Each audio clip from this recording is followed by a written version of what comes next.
सुप्रभात बच्चों। चैप्टर 2 विषय व्याकरण पार्ट 2 ये पाठ 2 है जिसका शीर्षक है हिंदी वर्णमाला। तो पार्ट 1 वीडियो में आपने हिंदी वर्णमाला यानी वर्णमाला के जो भेद होते हैं यानी वर्ण क्या है और वर्ण के जो भेद है स्वर और व्यंजन तो आदि के बारे में आपने पार्ट 1 वीडियो में पढ़ा। तो चैप्टर 2 का ये पार्ट 2 वीडियो है जिसका शीर्षक है, इसमें हम अब पढ़ना है संयुक्त व्यंजन कि संयुक्त व्यंजन क्या है। तो हमारी वर्णमाला में अक्षौ, त्रौ, ज्ञौ और स्रौ वर्ण भी शामिल होते हैं। पार्ट 1 वीडियो में आपने बच्चों आपने पढ़ा कि अ से लेकर ह तक, जिसमें अ से लेकर औ तक 11 स्वर होते हैं और क से लेकर ह तक 33 व्यंजन होते हैं। तो इसके बाद जो होता है अक्षौ, त्रौ, ज्ञौ और स्रौ, तो ये भी हिंदी वर्णमाला में शामिल है। तो ये संयुक्त व्यंजन है। इनमें दो व्यंजनों के मेल ने नया रूप धारण कर लिया है। तो इसमें दो वर्ण व्यंजनों का मेल किया गया है और दो व्यंजन ने मिलकर एक नया रूप धारण किया है जिसको हम संयुक्त व्यंजन कहते हैं, अक्षौ, त्रौ, ज्ञौ और स्रौ। तो इसमें दो व्यंजन है जिसमें है जैसे कि अक्षौ बनाने के लिए तो इसमें क हलंत प्लस मूर्धन्य स्व, इसमें यानी आधा क और मूर्धन्य स्व के मेल से अक्षौ बना है। तो अक्षौ से जैसे क्षत्रिय, कक्षा। इसके बाद है त्रौ, त्रौ में आधा तो प्लस छोटी रौ, तो इसको जो है आधा तो और ये तो हलंत प्लस छोटी रौ यानी आधा तो और छोटी रौ से त्रौ का निर्माण हुआ है। तो जिसका उच्चारण जैसे कि हम करते हैं पत्र, त्रिशूल आदि शब्दों में इसका प्रयोग किया जाता है। उसके बाद है ज्ञौ, तो ज्ञौ में जौ हलंत प्लस यो यानी आधा जौ और यो के मेल से क्या बना है, ज्ञौ बना है। तो ज्ञौ से बनने वाले शब्द है ज्ञानी, यज्ञ आदि। इसके बाद है स्रौ, तो स्रौ में तलाब्य सौ हलंत प्लस छोटी रौ यानी तलाब्य सौ आधा और छोटी रौ के मेल से क्या बना है, स्रौ। तो जिससे बनने वाले शब्द है श्रोता और श्रवण आदि। तो इसके बाद है संयुक्ताक्षर, तो संयुक्त व्यंजन की भांति कुछ अन्य व्यंजन भी आपस में जुड़ते हैं। तो बच्चों संयुक्त व्यंजन जैसे कि इसमें दो मेल से बना है, तो वैसे ही कुछ अन्य व्यंजन भी होते हैं जो आपस में जुड़ते हैं। जैसे को हलंत प्लस को यानी आधा को और पूरा को, ये को, तो इसके मेल से जैसे कि मक्का, ये क्या है, मक्का है। तो मक्का का जब हम प्रयोग करते हैं तो इसमें क्या है, आधा को है उसके बाद को आकार है। तो ये भी जो इसको क्या कहा जाता है, संयुक्ताक्षर कहा जाता है। उसी प्रकार इसमें देख रहे हैं कोहलंत, कोहलंत का मतलब होता है यानी आधा को और इसमें सटा हुआ खो प्लस खो। तो इससे बनने वाले शब्द जैसे कि मक्खी में इसका प्रयोग किया जाता है। उसके बाद है कोहलंत प्लस तो इसमें आधा को और इसमें तो सटा हुआ यानी संयुक्त किया गया है जिससे बनने वाले शब्द है भक्त। अर्थात जब दो व्यंजन आपस में जुड़ते हैं तब उनका मेल संयुक्ताक्षर कहलाता है। तो बच्चों संयुक्त व्यंजन की भांति इसमें भी दो व्यंजन जुड़ते हैं। ये तो उसमें संयुक्त व्यंजन में होता है कि उसमें दो वर्णों का मेल होता है और इसमें भी है कि जब दो व्यंजन आपस में जुड़ते हैं, जब दो व्यंजन आपस में जुड़ जाते हैं तो उनके मेल को क्या कहते हैं, संयुक्ताक्षर कहते हैं। तो संयुक्ताक्षर अलग अलग प्रकार से बनते हैं जैसे समान व्यंजनों का मेल।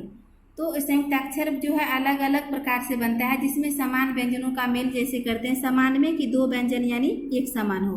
तो जैसे कि यहाँ पे तो हलंत प्लस तो है यानी दोनों व्यंजन समान है। जैसे कुत्ता में हम प्रयोग करते हैं तो यहाँ पे दोनों व्यंजन आधा तो और ये पूरा तो दोनों समान व्यंजन है। उसी प्रकार मो हलंत प्लस मो जिसमें ये दोनों समान व्यंजन है जिससे बनने वाले शब्द हैं चम्मच। और इसमें है टो हलंत प्लस तो इसमें भी ये दोनों समान व्यंजन है और जिससे बनने वाले शब्द हैं भुट्टा। तो ये सभी जो है समान व्यंजनों के मेल से बनने वाले शब्द हैं। इसके बाद है असमान व्यंजनों का मेल। तो जैसे समान व्यंजन का मेल होता है वैसे ही असमान व्यंजनों का भी मेल किया जाता है। जैसे उदाहरण के लिए यहाँ दिया गया है कि चौ हलंत प्लस छो, तो इसमें देखिए एक वर्ण क्या है, आधा चौ है और यहाँ पे छो है, जो कि यहाँ पे एक समान वर्ण नहीं है बल्कि यहाँ पे आधा चौ है तो ये छो है यानी दूसरा व्यंजन है, तो जिसको हम असमान व्यंजन कहते हैं। तो ये दोनों व्यंजन है जो कि असमान व्यंजन है। तो असमान व्यंजन से बनने वाले शब्द है जैसे कि गुच्छा। तो उसी प्रकार टो हलंत प्लस रो है, तो ये इसको जब हम मेल करते हैं तो क्या बनता है, ट्रो। तो इससे बनने वाले शब्द है ट्रक। और उसी प्रकार रो हलंत प्लस पो होता है, तो इसका ये हो जाता है कि ये पो के ऊपर में ये आधा रो आ जाता है, जिसको हम रेप कहते हैं। तो इससे बनने वाले शब्द है सर्प। तो इसमें बच्चों ये टो हलंत प्लस छोटी रो में जो ये ट्रो है, तो इसको जो है रो पदेन की मात्रा कहते हैं। ये जो नीचे बिंदु लगा है टो के नीचे बिंदु, इसको रो पदेन की मात्रा कहते हैं। और यहाँ पे पो के ऊपर में जो ये लगा है चिन्ह, इसको रेप कहा जाता है। तो अब इसके आगे है स्वरों की मात्राएं। जब किसी व्यंजन के साथ किसी स्वर को जोड़ना हो, तब उस स्वर के लिए हम एक प्रकार के चिन्ह की सहायता लेते हैं। तो बच्चों, जब किसी व्यंजन के साथ किसी स्वर को हमें जब जोड़ना होता है, तो उस स्वर को जोड़ने के लिए हम एक प्रकार के चिन्ह का प्रयोग करते हैं, यानी उसकी सहायता लेते हैं। तो यह चिन्ह उस स्वर की मात्रा कहलाता है। तो अ की कोई मात्रा नहीं होती, क्योंकि यह सभी व्यंजनों के साथ जुड़ी हुई है। तो जैसे कि आपने इससे पहले ही जाना कि अ जो है सभी व्यंजनों के साथ जुड़ा हुआ है। जैसे कि हम क का उच्चारण करते हैं, ह का, च का या ट का आदि जब व्यंजन का उच्चारण करते हैं तो इसमें अ की ध्वनि सुनाई देती है। तो इसलिए इसकी कोई मात्रा नहीं होती है। और इसके बाद जो है जितने भी व्यंजन होते हैं सभी की मात्रा है। और अन्य स्वरों की मात्राएं इस प्रकार है। तो अन्य स्वरों की मात्राएं जो है इस प्रकार इसमें दिया गया है। जैसे कि स्वर है अ से लेकर औ तक, तो इसमें अ की कोई मात्रा नहीं होती। तो आ से आ की मात्रा ये होता है जो कि कहाँ लगेगी, तो ये आ की मात्रा कहाँ लगती है, तो व्यंजन के बाद। जैसे कि व्यंजन है यहाँ पे क, तो क के बाद इसकी मात्रा प्रयोग लगाया गया है, जिससे बनने वाले शब्द है काल और कान। इसके बाद है हर्ष ई एक स्वर है, यानी यहाँ पे अ से लेकर औ तक ये सभी स्वर है। तो हर्ष ई स्वर में मात्रा जो है ये इसका मात्रा है, और ये जो है किसी व्यंजन के पहले लगता है। जैसे कि क एक व्यंजन है और क से लगने वाले ये है कहर्षी का। तो किन, किधर, इससे बनने वाले शब्द हैं। तो दीर्घ ई की जो ये मात्रा है, ये दीर्घ ई की मात्रा, और ये जो है व्यंजन के बाद लगते हैं। जैसे कि व्यंजन है क, तो क में दीर्घ ई की मात्रा से बनने वाले शब्द जैसे कीड़ा और कील। इसके बाद है हर्ष उ, तो ये हर्ष उ की मात्रा है, और ये जो है व्यंजन के नीचे लगता है। और ये जो है दीर्घ उ की मात्रा है जो व्यंजन के नीचे लगता है, यानी हर्ष उ की मात्रा और दीर्घ उ की मात्रा जो किसी व्यंजन के नीचे ही लगता है। तो इससे बनने वाले शब्द जैसे कि हर्ष उकार से कुछ, कुतरना आदि। और इससे दीर्घ उ की मात्रा से बनने वाले शब्द है कूप और कूदना। इसके बाद है री की मात्रा जो व्यंजन के नीचे लगता है। तो ये री की मात्रा जो है व्यंजन के नीचे लगता है, जो ये मात्रा है जैसे कृपा, कृषक आदि शब्दों में इसका प्रयोग किया जाता है। इसके बाद है ए की मात्रा जो व्यंजन के ऊपर लगते हैं, जैसे कि केवट, केला, केरल आदि में इसका प्रयोग ए की मात्रा का प्रयोग किया जाता है, जो व्यंजन के ऊपर लगते हैं। इसके बाद है बच्चों ऐ की मात्रा जो किसी व्यंजन के ऊपर में लगते हैं। और तो इस ऐ की मात्रा जब हम लगाते हैं जैसे क में, तो ये इससे बनने वाले शब्द है कैसा, डकैत आदि। इसके बाद है ओ की मात्रा, तो ये जो है किसी व्यंजन के बाद लगते हैं। जैसे कि क एक व्यंजन है, तो क में ओ की मात्रा जो है व्यंजन के बाद लगाइए। व्यंजन के बाद ओ की मात्रा लगने से कोट, कोमल आदि शब्द बनते हैं। उसी प्रकार औ की जो मात्रा है वो किसी व्यंजन के बाद ही लगते हैं, जो जैसे कि ये व्यंजन है और इससे बनने वाले शब्द, यानी औ की मात्रा व्यंजन के बाद लगा है, और इससे बनने वाले शब्द है कौआ और कौन आदि। अब इसके बाद है कि यह भी जानिए छोटी रॉ के साथ हर्ष उ और दीर्घ उ की मात्रा अलग ढंग से जुड़ती है। जब हम 12 खड़ी लिखते हैं, जैसे क एक व्यंजन है, उसी प्रकार ये रॉ जो एक व्यंजन है, और इसमें जब हम हर्ष उ की मात्रा या दीर्घ उ की मात्रा लगाते हैं तो ये अलग ढंग से जुड़ती है। जैसे कि आपने पढ़ा कि जब हम हर्ष उ की मात्रा और दीर्घ उ की मात्रा लगाते हैं तो वो किसी व्यंजन के नीचे में लगता है, ये नीचे में लगता है। लेकिन रॉ में जो है हर्ष उ की मात्रा, ये है हर्ष उ की मात्रा जो ऐसे लगता है, और ये है दीर्घ उ की मात्रा जो यहाँ पे लगता है। तो ये रॉ में जो है इस अलग ढंग से ही ये जुड़ती है, हर्ष उ की मात्रा और दीर्घ उ की मात्रा।